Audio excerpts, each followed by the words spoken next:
This is the brand spanking new Tier 7 German reward light tank, the KUNZE Panzer, a vehicle that you can earn absolutely for free as long as you're able to average 2,400 damage per 10 battles every single day on the strength-o-meter. I'll be breaking into everything you need to know about the tank in today's video. The strengths, the weaknesses, my personal opinions on the tank, if it's good or if it's not the best vehicle. So, as always, if you enjoyed today's video, please consider smashing that subscribe button down below, as it helps out the channel a crazy amount. Now, you might be wondering, Droodles, how the heck are you making a video on a tank that's not even out on the NA server yet? Well, that's because I'm not on the NA server. I'm actually on the RU server on my alternate RU account. I bought the vehicle with the super cheap gold bundles for like $8, and, well, now I can give you a full-down review way earlier than I would be on the NA account. And I will be definitely doing this in the future for reviews as well, because it's way easier to make a review on the RU account where I can get the tanks literally like hours and hours ahead of time. Saves me a huge amount of time on YouTube effort, because obviously I would have to sleep. It's currently 3 in the morning, yeah. So I would have to sleep, wake up later, so I'm probably saving you guys a huge chunk of time. But enough jibber jabber, let's get into the vehicle, talk about the strengths, everything you need to know about it, and as well, the strength-o-meter event. Now, how to get your hands on this tank is pretty dang simple. As I did say, when you're ready, you literally click ready. That's it. Once you click ready, it's going to you have to deal, should I say, as much damage as possible, 2,400 average, and you'll get the vehicle guaranteed. But you have to do this every single day. You can see it says refreshes in 19 hours and 48 minutes. So you do this every day, and after you've averaged your 2,400 damage for whatever the number of days it requires, you'll be able to get your hands on the KUNZE Panzer for free. That's pretty dang nice. You won't be able to get the camouflage unless you average like 3,200 damage or something like that, I read. But yeah, for now, I just suggest going for the KUNZE Panzer. Don't worry about the damage. If you really struggle with getting damage, my suggestion would either be run a light tank or run a tank destroyer at tier 10. Those are the best vehicles for racking up the damage. Don't YOLO rush, don't camp. Just play a vehicle that's normally good at getting damage. A 183, it's literally 2.5 shells, and you're at literally like 2,500 damage. So it's pretty dang easy in certain aspects. But enough about that. Let's get straight into the vehicle. So I actually compared this vehicle to a Dracula when I did my Blitz hanger statistics, and honestly, it does play very similar to a Dracula, with very close DPM at 2,130, and its dispersion being pretty solid at 0.326. It's not bad at all. The aiming time as well, you're going to see when I play this tank, it's actually very flexible on the gun, the aiming time, all the handling. I'm actually really enjoying that. The standard pen, yeah, it's not great at 168, but the premium penetration at 260, woo mama, that is going to be easily buttering through any tier 8 opponents. Maybe not a Tiger 2, but you really shouldn't be penning the Tiger 2's front with a tier 7 light as it is. Gotta use that mobility. The average damage, though, is very nice at 225 per shot. That means that you will be cutting through a lot of hit points very easily. If you're trading with even tier 7 mediums, most tier 7 mediums, let's say like the T23E3 or the Panther, most of the tier 7 mediums are dealing about 160 alpha. There are, of course, vehicles like the T34-1 and the Leo that are dealing more, but for the most part, you can trade with other medium tanks and even some heavies at tier 7 and not always be the losing side. But I wouldn't suggest a trade because it's probably not the best idea. Has 10 degrees gun depression, which is great, and not to mention this thing has very good HE pen at 66 millimeters for only this being a 90 millimeter. Now on the aspects of mobility, it goes 70 kilometers per hour, 23 in reverse, and a great power to weight ratio of 26.9. It's a super nimble tank, not as nimble as the Dracula because its power to weight ratio isn't nearly as good, but it still is a pretty fun vehicle. Now, I've only played 2 games in this tank, and I think that's all it really requires to give you guys a good review, because they were both pretty solid games, just shy of 3,000 damage. Now, I will say, this first game here, you might wonder what the heck is going on with my aiming, and I was wondering that too. It turns out that my friend had the controls set just terrible. I don't know why, or maybe it wasn't even my friend, because he created the count, and then we've been using it to platoon with each other on the RU server. But the issue is the fact that I think it had his settings saved, and it was weird. It was like the mouse scroll. You can see here I was trying to figure out what the heck the zoom in control was, and it just wouldn't let me. So this whole game I had to play scrolling in with the mouse wheel. There was no manual zoom. I was like, oh my god. So if you see me bugging out with the zooming, I don't use this zooming ever. I normally have it bound to my shift key. It's not bound to the shift key at all. This was just pure pain. You can see I didn't even zoom in there. I was like, what the absolute heck? So yeah, just a disclaimer at the beginning of this game. The second game, I did manage to fix it. Now, one thing to keep in mind here is that this vehicle actually has very, very little gun depression over the rear. In fact, negative gun depression. So, one thing to keep in mind is if you're using this vehicle and you're running away from your opponents, either don't bother shooting at them at all, or the second thing is turn your vehicle to the side, kind of like an E50 or a Panther would. That way you can get that little bit of extra gun depression. Again, you can see me here bugging out, trying to aim in, but finally I figured it out, and I'm like, yes, I can zoom in.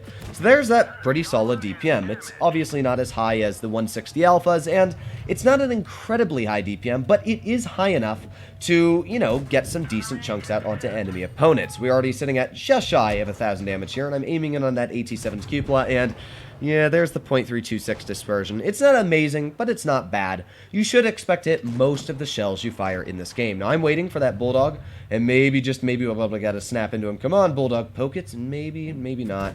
Oof, nice shot into the AT7, though. With that, we're now at 1,141 damage.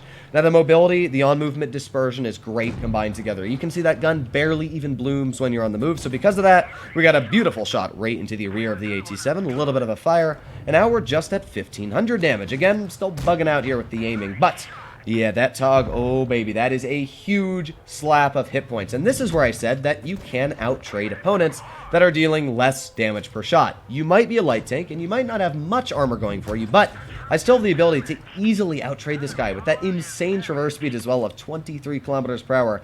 I'm easily backing up. I am honestly loving this tank. Sure, I've only played 2 games in it, but I can tell you after just these 2 games that this thing is super enjoyable to play.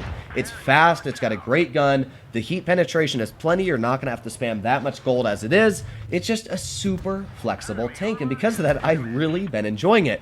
Now, this is where that great HE pin comes into play. As I said, it's able to cut through most lightly armored tanks, and there you go. A great high explosive going straight into that M41 Bulldog, and we're sitting over 3,077 damage this game, which is pretty dang solid when you think about it. I really just love this tank. It's great, and I do want to, again, thank Wargaming for bringing a free vehicle, not only a free vehicle, but a new tank into the game for absolutely free.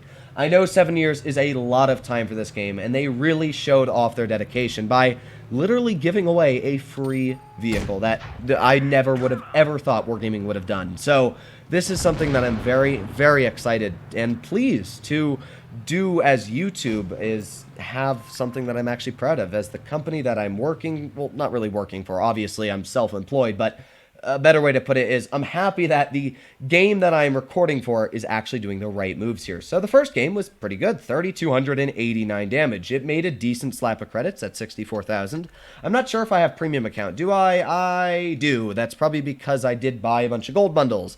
I take the back. That makes sense. But even then, pretty good credits for what it's worth. The first game, yeah, you saw I did mess up with the aiming. Now we are fully kitted out with the aiming, and I'm still going to make a couple mistakes here. As I did say, it's 3 in the morning, but you're going to see even with mistakes, this tank is quite forgiving. But that does not mean show your booty to an SU-152, because you will die. It's not a tank that is going to be forgiving on the fact of big alpha vehicles. Tier 8 will rip into you. These 2 games were against Tier 7s, because the first 10 games you play or so, you usually get nicer matchmaking so you understand how to play the tank, which is nice. So that's one thing to keep in mind, is when you play this vehicle, make sure that you get very acquainted with it very early on, because when you're playing Tier 8s, I can tell you that it will not be extremely easy. Tier 8s that have very high alpha guns are going to hurt like hell. But there's a nice tap right into the SU-100Y. We did get detected, but not too bad already. We're going to see if we can tap another shell out here. Yeah, there you go. Already 452 damage. Repairing my damaged modules here. And you're going to see a bit of misfortune, should I say it is. So that SU-100Y was not actually aiming at me. He was aiming at the T-3485 behind me, as I was not detected, and I was the unlucky capture of that shell. So I guess that 3485 can feel quite happy that I took that shell for him. But either way, we're still sitting at 700 damage. It doesn't seem like this thing racks up damage, but it really does, really, really quickly as well. Let me know, by the way, what you guys think of the design of this tank with the PBR files. I actually think it looks great. Overall, again, I'm just really, really happy about this tank. Very happy about the event. Everything like that. Free tanks. I'll also break into like the souvenir event in a bit, but it's really nothing special. I think you have to actually spend money to get the souvenirs, so It's not great, but I guess if you wanted to buy the cheap gold bundle, by the way, that grade A cheap pen again, easily cutting straight through the side of that Sherman Firefly. Just a little bit of a low roll, but still, I'll take it. 260 damage, pretty dang sweet. And there we go, another nice tap straight into the Sherman Firefly. As I did say, that on-movement dispersion is great for this vehicle. I've really been enjoying that gun. It's kind of like a Leopard almost, where it's obviously not nearly as accurate, but it just feels like the gun is so smooth on its shots. And you can see that clearly here, like that gun barely blooms. Now obviously, I'm point blank range to that IS, but still, it's pretty dang nice. Don't expect the bounces like that. I know I did get a bouncer, but yeah, don't expect that. I've looked at the armor. If you want to see the armor, you can actually check it out on Armor Inspector for completely free, or Blitz Hanger. I'd highly suggest to look at it there. It really doesn't have much. The upper plate, you can get up to about 160 millimeters, which means, sure, you can get some bounces against Tier 6 vehicles. A good example of that was the TOG in the last game, but don't expect to be getting bounces unless you're fully all down and that angle is over 72 degrees. Really just don't expect it. Your turret is extremely weak, like 70 millimeters weak, so yeah. But nonetheless, we did pretty dang solid this game. We have 2,700 damage racked up here, but I did take a blind shot at that bush, and did that blind shot pen? Well, we're going to find out. Yes, it did. 2,925 damage. Pulled out the mastery, which I'm quite happy about. Sadly, it's not my main account, but either way, you can see that this tank is great. It's fun to play. It's got good mobility. It looks great. It does the job.